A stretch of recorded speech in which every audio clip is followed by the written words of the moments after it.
Suite du 22h et à notre compagnie ce soir, l'invité politique, c'est Florian Philippot. Bonsoir. Bonsoir. Et bienvenue, numéro 2 du Front National, avec nous également Renaud Dely. Bonsoir. Bonsoir. Vous êtes directeur de la rédaction du Nouvel Observateur et auteur de nombreux ouvrages, dont le dernier en date, La droite brune, UMP-FN, les secrets d'une liaison fatale chez Flammarion.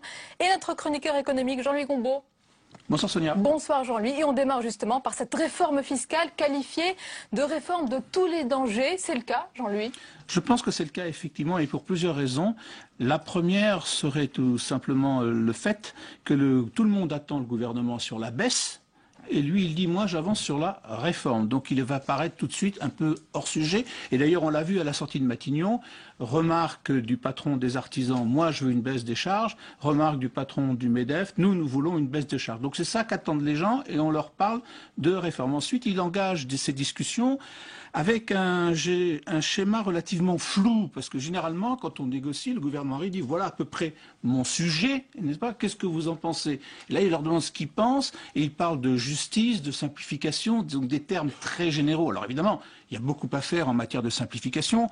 En France, il existe au moins 300 impôts et taxes diverses. Donc 80 à peu près ont été créés ces 5 dernières années. Donc c'est vrai que c'est très compliqué. Donc il y a beaucoup de choses à faire là-dessus. Sur la justice, pareil. Effectivement, ce que l'on appelle l'impôt progressif ne doit faire à peu près que 7% de l'ensemble de la masse fiscale. Donc il y a beaucoup à faire. On sait aussi que même à partir d'un certain niveau de revenus, de l'ordre de 5 500 € mensuels, l'impôt n'est plus progressif, mais il devient régressif. Mais il dit ça à un moment où il augmente la TVA, qui est un impôt considéré par tout le monde comme injuste. Enfin, le dernier risque, je crois, c'est aussi d'ordre technique.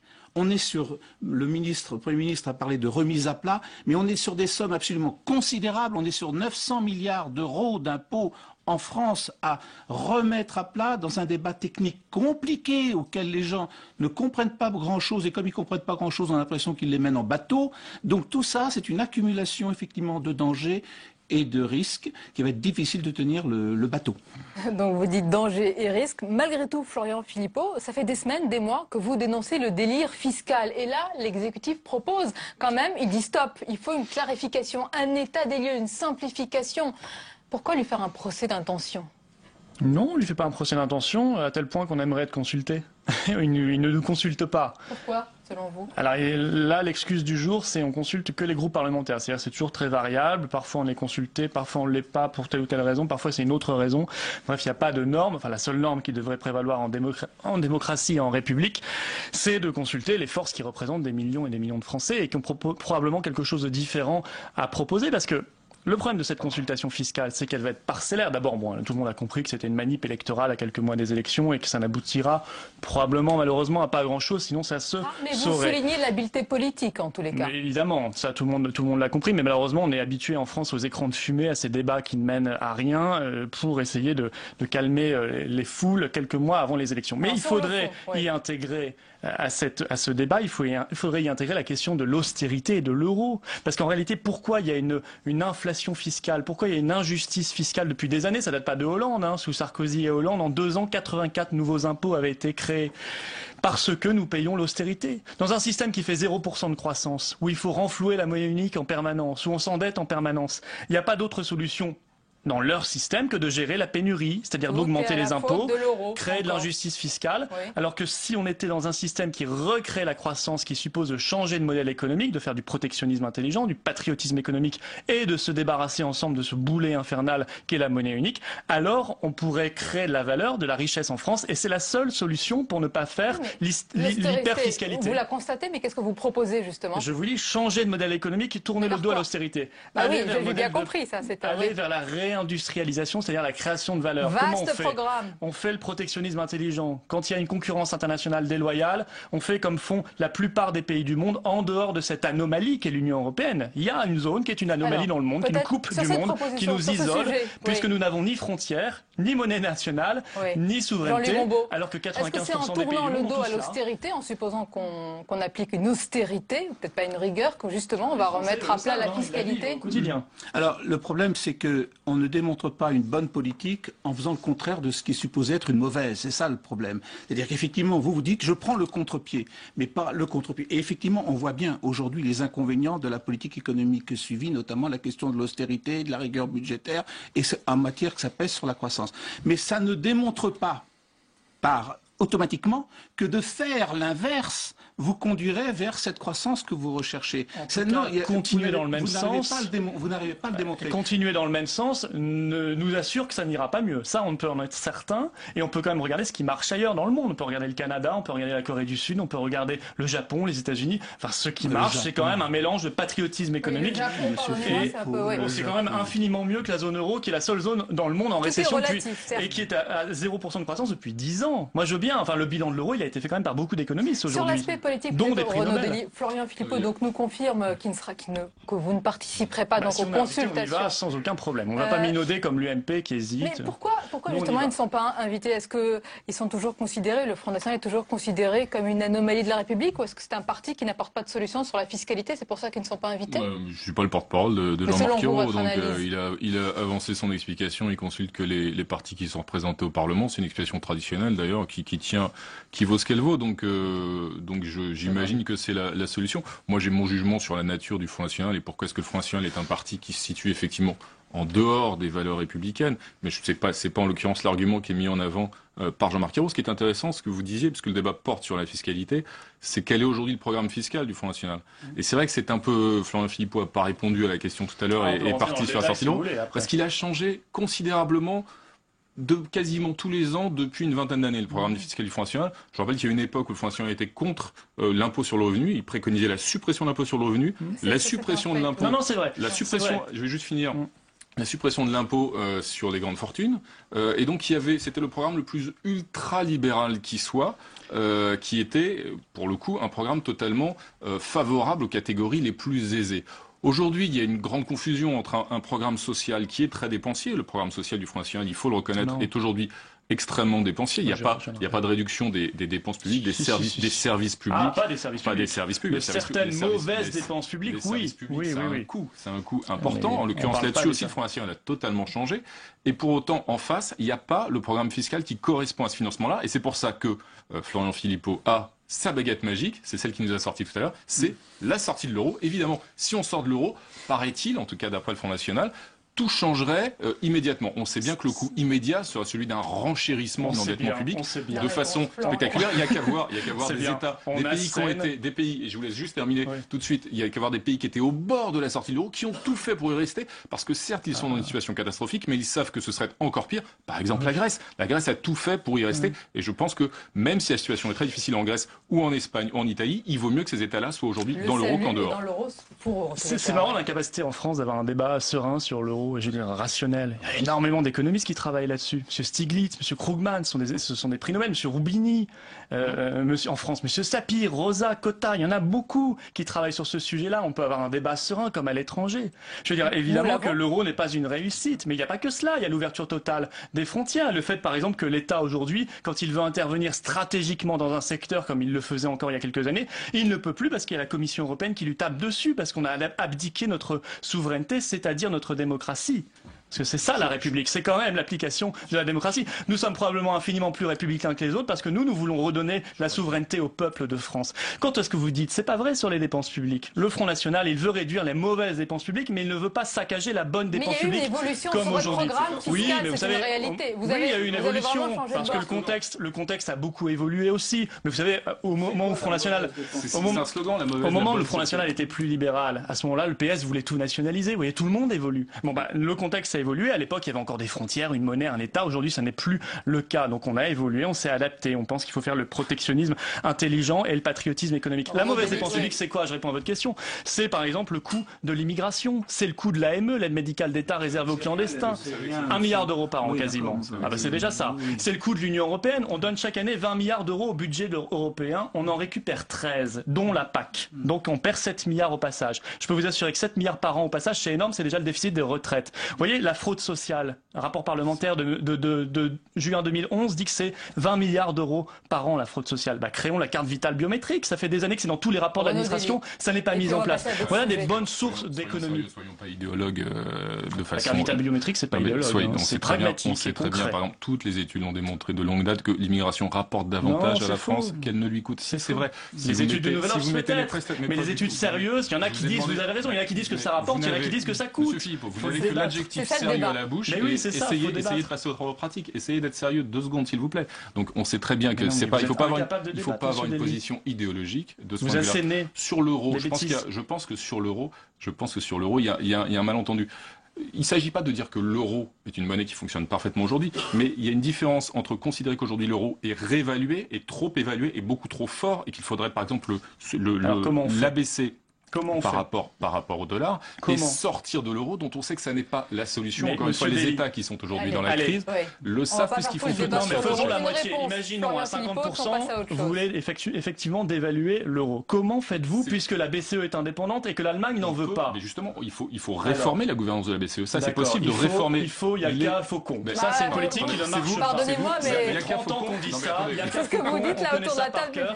Vous avez raison. Il n'y a qu'à sortir de l'euro. Je vous dis, Jacques Sapir a publié une étude en expliquant comment on fait sur 100 pages. C'est en ligne sur le qui n'est pas au Front National. Sur le ce qui n'est pas au Front National. C'est en ligne. C'est en ligne. Vous avez même qui récuse toute proximité avec le Front National. Voilà. C'est en ligne sur le. Vous lui demanderez. C'est en ligne sur le site de la Fondation Respublica de Monsieur Chevènement. Qui récuse lui aussi toute proximité avec le Front National. Oui, ça tout le monde le sait. Monsieur Chevènement n'est pas au Front National. C'est un grand scoop.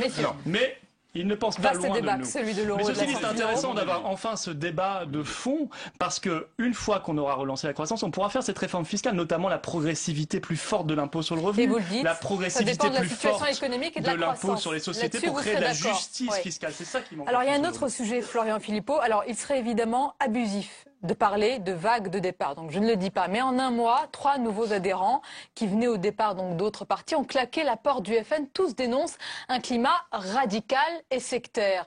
Est-ce que vous l'avez constaté auprès de certains militants? Donc là, si vous voulez, on parle de 3, dont 2 seulement qui étaient adhérents, puisque la dernière n'a jamais été adhérente ni du Front ni du RBM. Donc on parle en fait d'une jeune femme qui a passé la tête à une réunion publique qui est partie. Oui. Bon, on parle de 3 adhérents sur 80 000. Parce que je vous annonce que nous sommes aujourd'hui à 80 000 mais leurs paroles sont adhérents. fortes. Leurs paroles seront traitées devant la justice, parce qu'elles sont diffamatoires. Ce que vous devez constater, c'est que dans ces cas-là, ces 3 personnes-là ont un point commun très fort, c'est qu'elles demandaient, jusqu'à il y a 48 heures pour l'une d'entre elles, donc en 48 heures, elle s'est rendue compte que le Front en fait était épouvantablement immonde et raciste. Ces 3 personnes-là ont demandé à avoir plus de responsabilités dans le parti, ce qu'elles n'ont pas eu.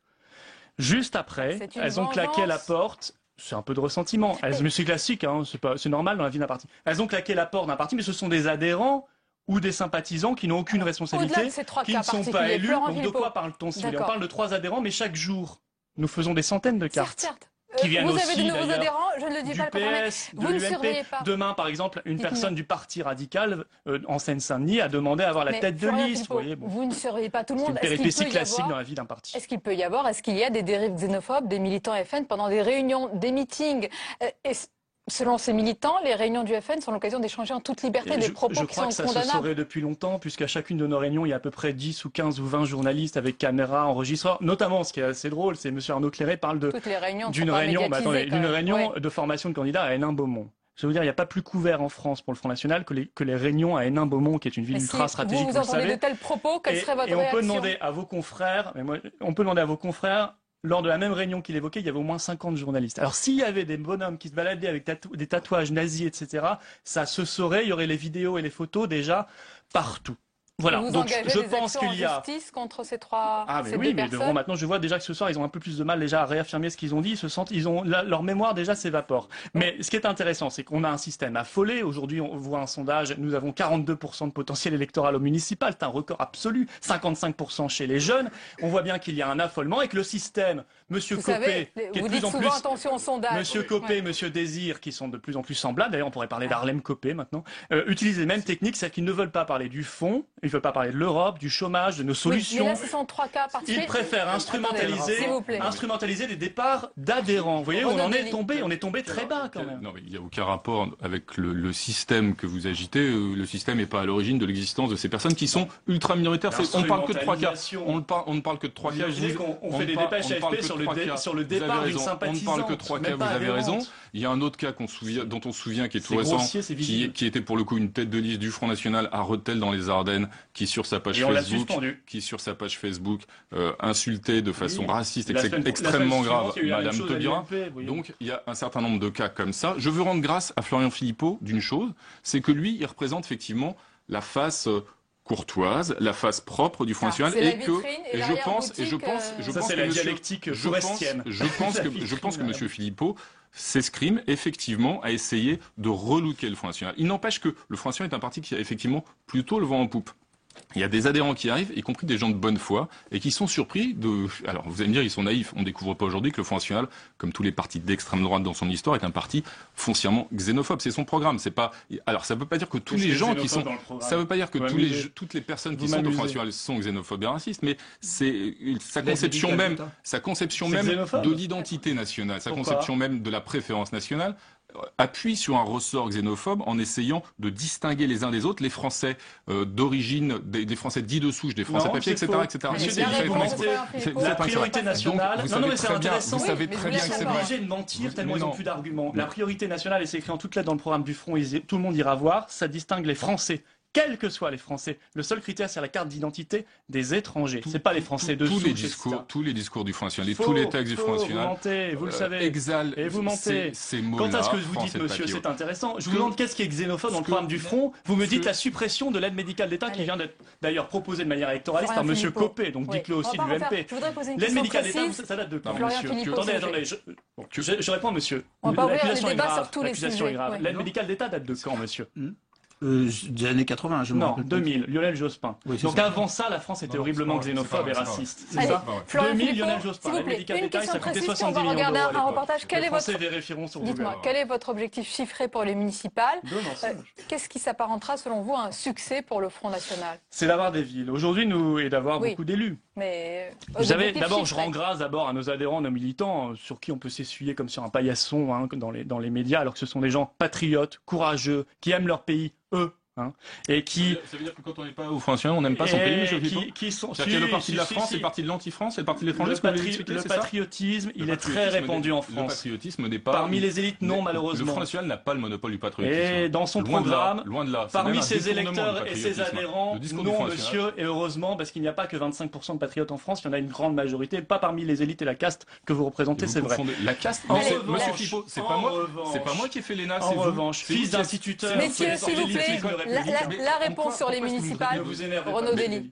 En revanche, le projet du Front National que vous dénoncez à longueur de journée, je ne la dénonce pas. Le projet du Front National, il est lui patriote de manière conséquente parce qu'il défend le drapeau, il défend la souveraineté populaire, il défend l'identité des nations et des peuples. Pour les municipales, quel est-il? Il n'y a pas d'objectif chiffré. Si vous voulez, aujourd'hui, on a 0 ville, on a 65 conseillers municipaux dans toute la France. Donc à partir du moment où on aura une ville, ce sera très bien, mais ce sera que logique. Je veux dire, en démocratie, un parti qui pèse au moins 25% des voix a logiquement beaucoup d'élus partout en France. Ce qui va être nouveau, c'est que nous aurons des élus partout. C'est-à-dire qu'il y avait avant des zones qui étaient plus faibles, comme par exemple l'ouest de la France ou la Bretagne. Aujourd'hui, elles se rééquilibrent considérablement parce qu'il y a une dynamique très forte. Les gens ouvrent les yeux, se rendent compte que le mal que nous fait par exemple l'Union européenne est qu'il faut miser sur la France, que nous pouvons croire en nous, que nous avons des ressources extraordinaires, notamment dans la jeunesse. La jeunesse de France est très patriote. Alors oui, nous aurons des mairies et nous pourrons faire une gestion saine, une gestion de bons pères de famille. Parce que vous devez faire oublier les gestions d'avant. Les 2000 villes UMP et PS qui ont été mal gérées. On essaiera de les faire oublier. Vous avez raison. Vous le savez très bien. Vous le savez très bien. C'est intéressant, et c'est pour ça que M. Philippot a du mal, je pense, à avancer un objectif chiffré de nombre de conquêtes, bien sûr. C'est que le Front National n'a pas d'alliés pour conquérir des villes ou conquérir d'autres positions de pouvoir. Et c'est la difficulté dans laquelle est le FN depuis maintenant 40 ans. L'extrême droite, quand elle est l'extrême droite, quand elle est isolée, évidemment, ne peut pas accéder à des responsabilités d'importance, que ce soit au niveau local, régional ou national, sauf exception.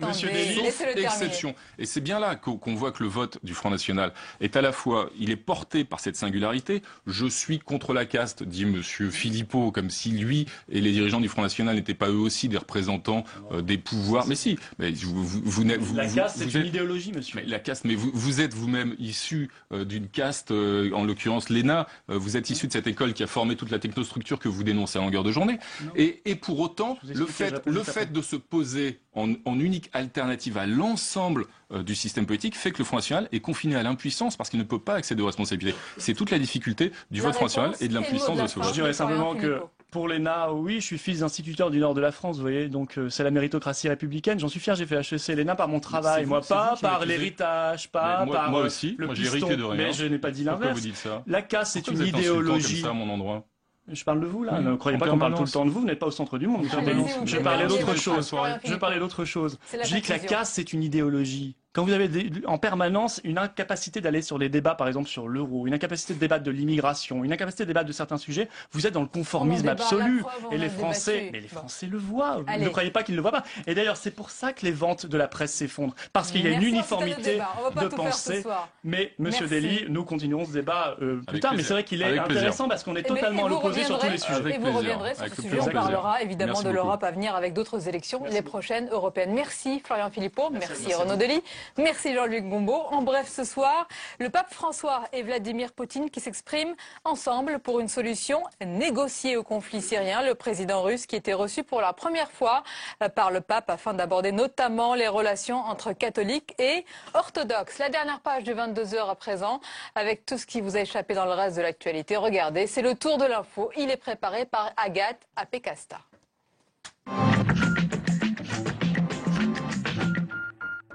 Ils n'auraient jamais imaginé une 29e campagne. Aujourd'hui, les Restos du Cœur ouvrent leurs portes. Le ministre de l'Agriculture, Stéphane Le Foll, en visite dans un centre parisien, a annoncé une exonération fiscale pour les dons des agriculteurs. Pour ce nouvel hiver, les bénévoles s'attendent à dépasser le million de bénéficiaires. Un seuil hautement symbolique qui survient alors même que les aides européennes s'amoindrissent. L'année dernière, l'association a servi 130 millions de repas. Je suis tout le temps fatiguée, jamais concentrée. J'ai pas de concentration, je peux pas trop marcher. Pour Marie-Océane, ces symptômes sont dus au vaccin contre le cancer du col de l'utérus. À 18 ans, elle a déposé plainte contre le laboratoire Sanofi Pasteur et l'Agence nationale de sécurité du médicament. Elle accuse le vaccin Gardasil d'être la cause de réactions inflammatoires de son système nerveux. Entre 2006 et 2011, 1672 cas d'effets indésirables ont été recensés. Sanofi dément tout lien de causalité entre son vaccin et la survenue de cas de sclérose en plaques. En France, plus de 2 millions de jeunes femmes entre 14 et 23 ans ont été vaccinées. L'avenir du volailler doux se précise. L'entreprise bretonne assure avoir conclu un accord de reprise. La holding Calmels devient majoritaire avec 52,5% du capital et rejoint les deux autres actionnaires de référence, le groupe saoudien Al Munajjem et la famille Doux. De Renault à PSA, Carlos Tavares devient le nouveau bras droit de Philippe Varin. Un costume qu'il connaît bien puisqu'il fut le numéro 2 de Carlos Ghosn chez Renault. Il prend la tête de la division automobile de PSA et sera donc le meneur des négociations très attendues avec le groupe chinois Dongfeng. Et le dessin du jour est signé Na pour Agoravox. Le dessinateur ironie sur la situation du Premier ministre qui joue sa dernière carte fiscale avant Noël.